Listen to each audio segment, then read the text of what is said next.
လုံးပဲမင်္ဂလာပါအခုဆိုလို့ရှိရင်ကျွန်တော်တို့ကလပ်ကန်နေပြီးတော့ဖိုက်တာပေါ့နော်ပွဲသွားထိုးမှာဖြစ်ပါတယ်ဆိုတော့ကျွန်တော်တို့ရဲ့အခုကပွဲထိုးကြီးစဉ်လေးဖြစ်ပါတယ်ဆိုတော့လိုက်ကြည့်ပြပါဦးအခုကတော့ကျွန်တော်တို့ဒီကလပ်ဘက်ကူးတဲ့စိတ်ကန်းဟိုစပြီးတော့ဆင်းနေပြီပေါ့နော်စိတ်ကန်းဆင်းနေတာပါအခုတင်မော်ကြီးစီပါတော့ပဲ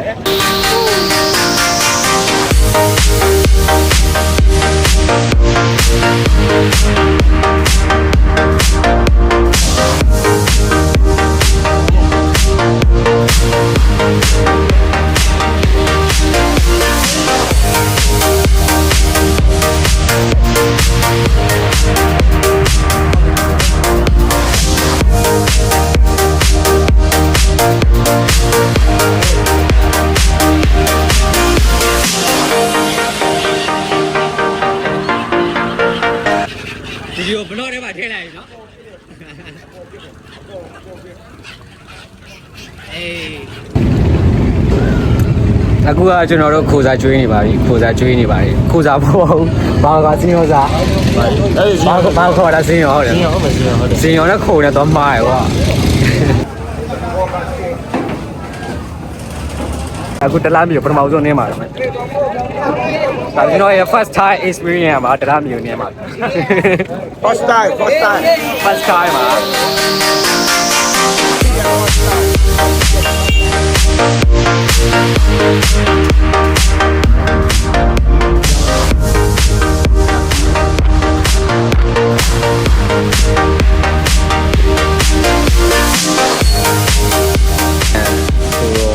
တင်းတန်ရဲ့ရုပ်ထုပါဆိုတော့ကျွန်တော်တို့အခုဆရာဦးမြလေးရဲ့ကလပ်ကိုသွားနေပါပြီ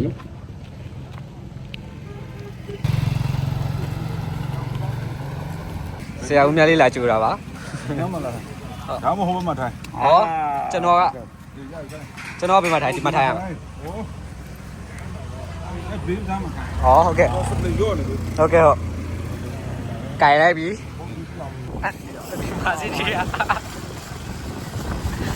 မာစီတီစီရတဲ့ experience ကတော့မိုက်ပါလေကိုင်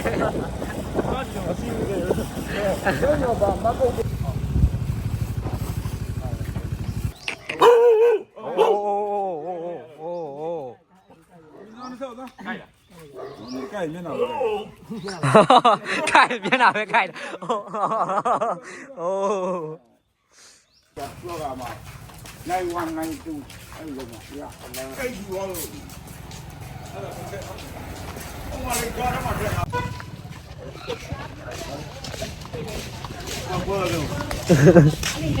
စင်ပြေလားဘယ်လိုလဲနေကောင်းလား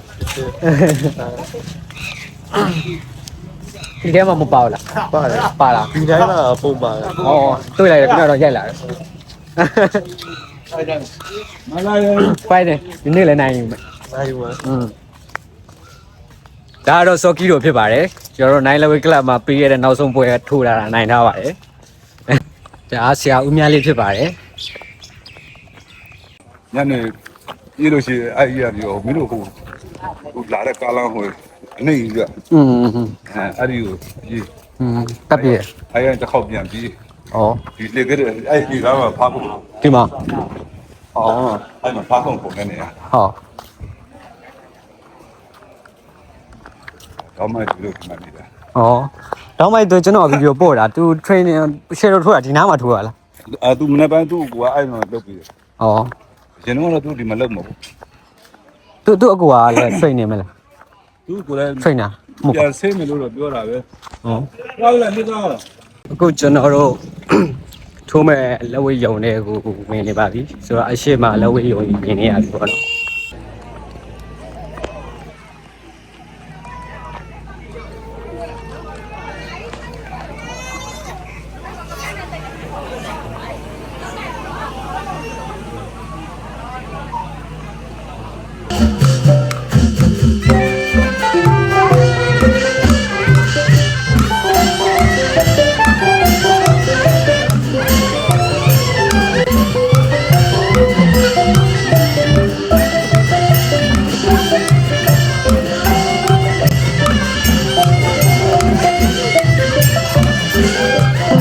ဟုတ်လား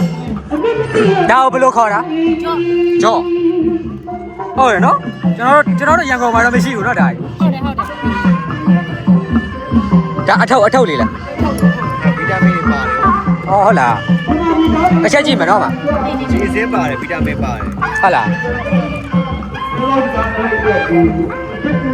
ကြော်ရတယ်အားဖြစ်ချိုရည်လို့တော့ပြောပါတယ်ဒါကကျွန်တော်တို့တခါမှမတောက်ဘူးပါ fry ကြည့်ပါပဲကြော့လို့ပြောပါတယ်ရန်ကုန်မှာတော့မတွေ့ဘူးစပြည့်ရတာ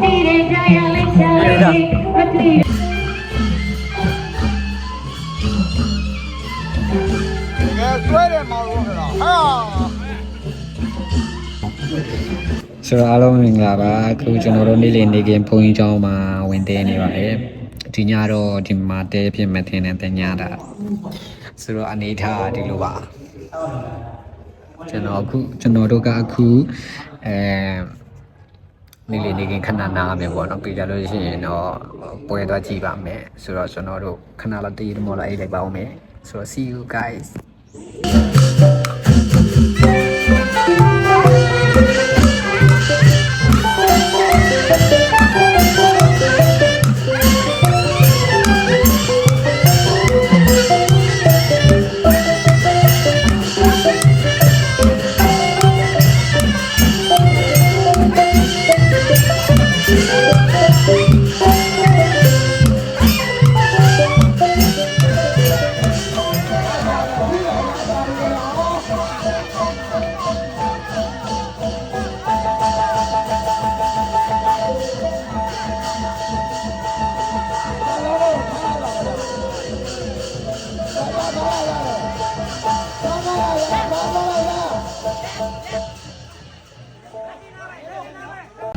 ခုနတော့ကဒီပွဲရဲ့တာဝန်ရှိသူတူပါဗောနော်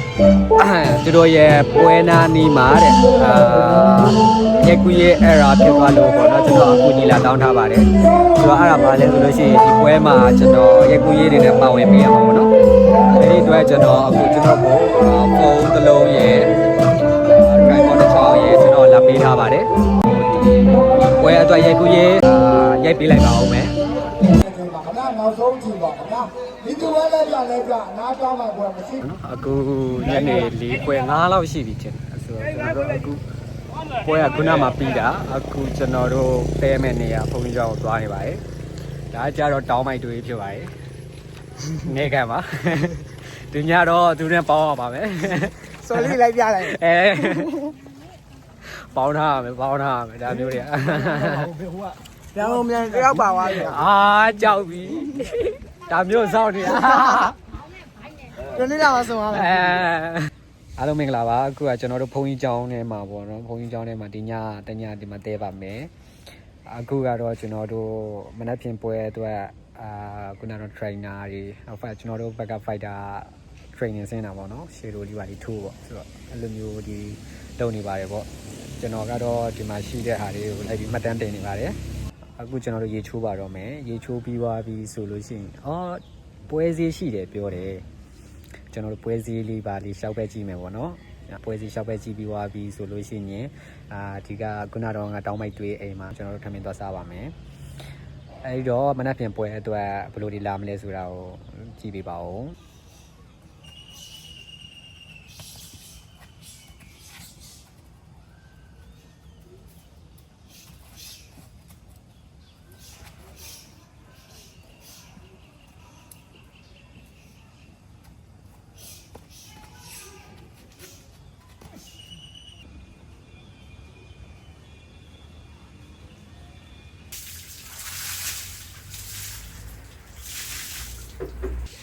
ဒါကတော့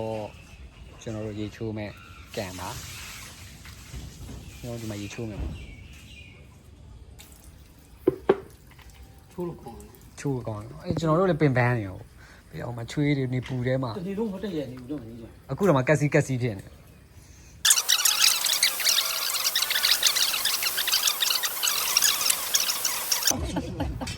ကလေးနဲ့ရှုံးသွားတာလားဟာ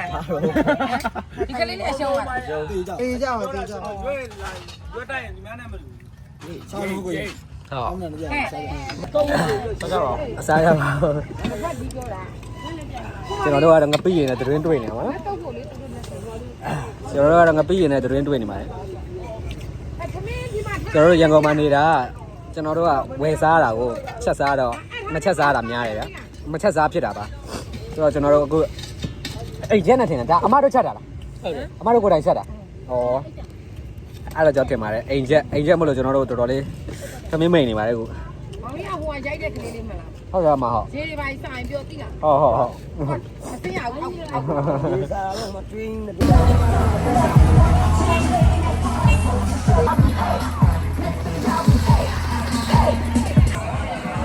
ဒီနေ့ကလူသိမ်းမရှိဟိုနေ့တွေကလူများတယ်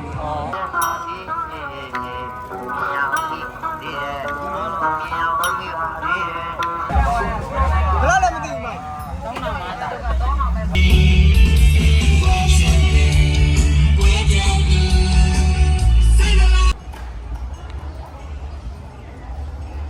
ပွဲစစ်ပတ်ပြီးတဲ့အချိန်ဒီမှာဗောနော်ဘာဖြစ်သွားလဲဆိုတော့ပကွက်နှစ်ကွက်ဖြစ်သွားတယ် စုတွေလေကားတွေ ပြီးကြတော့ဗာမန်စစ်ရလိုက်လေဆိုလို့ရှိရင်ပွဲစစ်တပတ်ပတ်လိုက်တာဗောနော်ဘာသွားမြင်လဲဆိုတော့ ကားကိုပါလေ လက်ခံပေးလို့ရတယ်ဒီလားဘာလက်ခံပေးလို့ရလဲဆိုလို့ရှိရင်တွန်သေးသူတွေတကယ်လက်ခံပေးလို့ရတယ်အော်ဘော်ဒီအော်ဖာ Hello Good morning ပါအားလုံးမင်္ဂလာပါအခုကကြတော့ကျွန်တော်တို့ရဲ့ဒုတိယမြောက်မနက်ပေါ့နော်ကျွန်တော်ကတော့နိုးနေပါပြီဟိုတယောက်ကတော့သူမျက်နှာတော့တက်နေပါတယ်ဆိုတော့ကျွန်တော်တို့အခုဒီမှာဒုတိယမြောက်အနေနဲ့ခဏနေကြလို့ရှိရင်တော့ကျွန်တော်တို့ခဏစားတော့စားပါမယ်ပြီးကြလို့ရှိရင်စစ်စစ်ဝစ်ချိန်ပညာတော့လုပ်မယ်ပေါ့နော်ဆိုတော့စက်ကြီးပေးထားပါဦးမနက်စာစားပြီးပါပါပြီမနက်စာစားပြီးတော့အခုကျွန်တော်တို့စစ်စစ်ဝစ်ချိန်မှုပါပါမယ်တွဲဆိုင်တွဲရှိမှာပေါ့နော်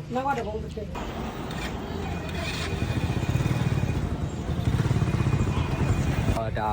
ကွင်းရှိမှာပေါ့နော်ဒီမှာဒါယုံကြီးပါအခုကကျွန်တော်တို့မှာသွားကာကိုရင်းရင်းနဲ့ဖြောနေတာပေါ့နော်နည်းနည်းပါဇက်နဲ့အန်ကြအောင်လို့ပါဘယ်လိုလုပ်လဲဟုတ်ပါဘူးကြီးနဲ့ရှစ်ထည့်ရတယ်ဟမ်ဟုတ်လားဘာလို့မသိဘူးလို့ဖွင့်ရအောင်ဒါလည်းမဖွင့်တော့ဘူးဒီတစ်ချက်ဖွင့်ရအောင်ဘယ်လိုဖွင့်လဲဘယ်လိုဖွင့်လဲအော်တကွက်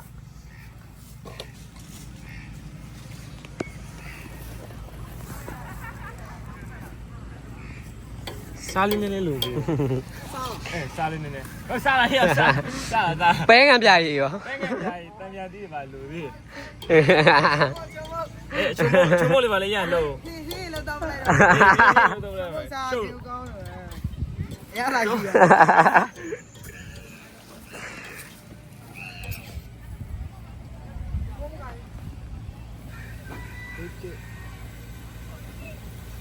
အေးရှိချလိုက်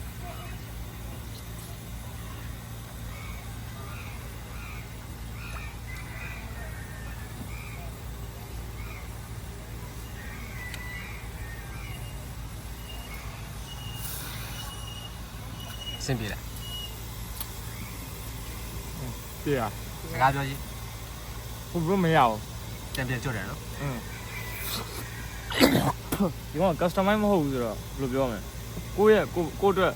ဘယ်လိုပြောတိတက်လောက်ထားတာမဟုတ်ဘူးကိုယ့်ရဲ့သွားတဲ့အန်ကိုက်ဖြစ်လို့တာမဟုတ်ဆိုဒီလောက်ကတော့ပုံမှန်ပါပဲပြန်မယ်ပုံကောင်တွေကျတော့သိန်းကိုပလား8သိန်းလား9သိန်းလားအဲ့လိုပဲပေးဝယ်ရတယ်ဒီကောင်1000ထောင်နဲ့တို့လိုရတာပဲကျေးဇူးတင်ရအောင်ပါကျေးဇူးတင်ပါတယ်ကျေးဇူးတင်ပါတယ်အခုကလူတွဲနေပါပြီတွဲဆိုင်တွေတွဲနေပါတယ်ဒါကြတော့အထူးပွဲပါကျွန်တော်တို့ကလပ်ကအထူးပွဲဖြစ်ပါတယ်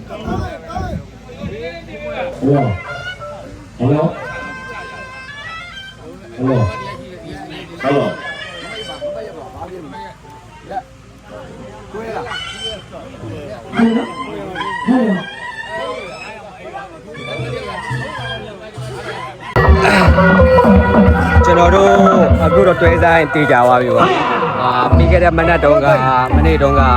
တယောက်ပြီးတယောက်ချိန်သွားတယ်ပေါ့နော်အမှန်ကကျွန်တော်တို့ဘက်က cancel တာမဟုတ်ဘဲနဲ့ဖက်ပြန်cancel သွားတော့ပါအခုတော့ကျွန်တော်တို့ပွဲဆိုင်အဖြစ်ဖြစ်သွားပါပြီဆိုတော့ကျွန်တော်တို့ပွဲရပါပြီပေါ့အဲဒီတော့ကျွန်တော်တို့ပြင်ဆင်နေပြီခဏနေကြလို့ရှိရင်ဝိုင်းနေဝင်ပါတော့မယ်ခင်ဗျာဆိုတော့ပွဲကိုတော့တက်တင်ပေးလိုက်မယ်ပေါ့နော်ဒါပေမဲ့တင်ပေးဖြစ်မလားမဖြစ်လားတော့မသေးကြသေးပြီပဲပေါ့နော်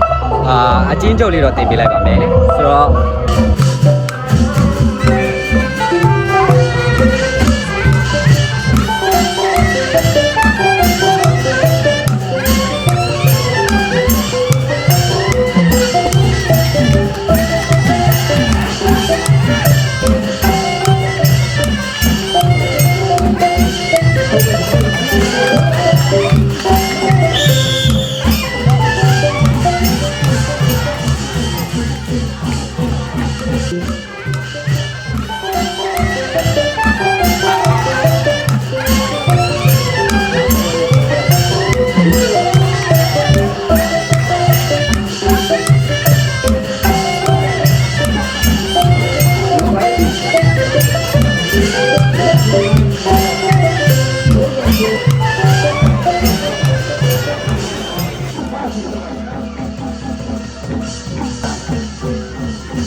ဒါပဲတော့ဦးတော်ဗျာအကြီးကစီးကရှိပါတယ်ဗျာ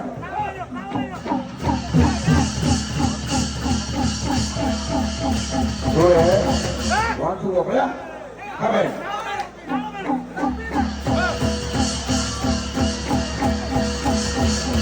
တို့ရဒါပဲဒီကတော့ခေါင်းနဲ့ပူပေါ်တော့ဗျာ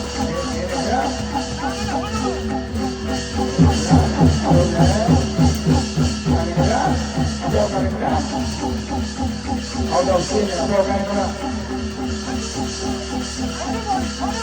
က်ပိုင်းအဲ့ဒါတော့ပါလေဆိုတော့ကန်တယ်လို့ဆိုနေတာဘာလို့လဲအဲ့ဒါတော့ကလည်းဗျာဘယ်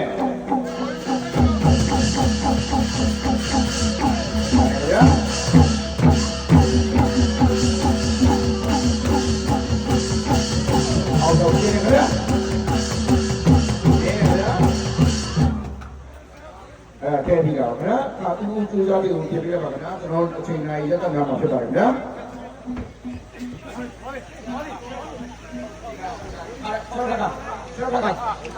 ကျောက်ခါ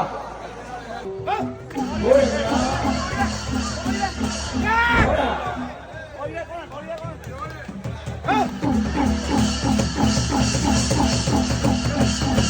ဒါပဲထားပါခင်ဗျာဒီကောင်လေးအကျယ်မနေပါဘူးဗျာဘိုးရခင်ဗျာဘာလို့လဲရက်ပြရက်ခင်ဗျာ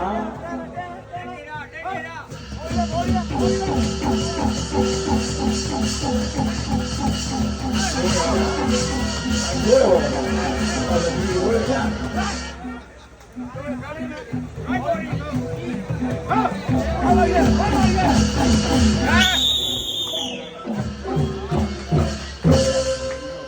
တရားစီပြီးတော့ဖြစ်ပါတယ်ဗျာအလူလေးနဲ့ဖူးသွဲတည်ဆိုတာဖြစ်ပါတယ်ဗျာ